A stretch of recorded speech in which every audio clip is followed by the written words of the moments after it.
les Américains, ils ont cette politique constante, et d'ailleurs même, on sait que la CIA est active en Ukraine, mais la CIA, contrairement aux Britanniques, et d'ailleurs la CIA a tout fait en sorte pour éviter que les actions des Ukrainiens tuent des Russes, par exemple.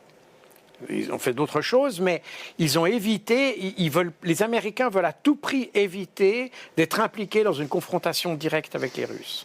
Et c'est une constante d'ailleurs depuis, même pendant la guerre froide. Les Américains ont tout fait pour éviter ce genre de situation.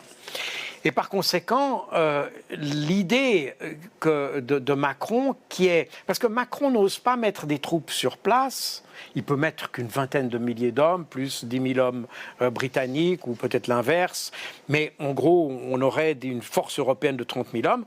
Mais on voit que ce n'est pas suffisant et que par conséquent, si on veut avoir un effet, il faut avoir un backup, si vous me passez l'expression, de la part des Américains. Et les Américains ne sont pas du tout prêts à s'engager là-dedans.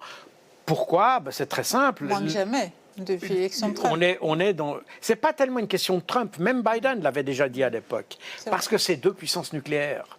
Et que par conséquent, les deux puissances nucléaires vont résister jusqu'au dernier moment pour être en confrontation directe. Parce qu'une confrontation indirecte entre les deux pourrait conduire à un engagement nucléaire.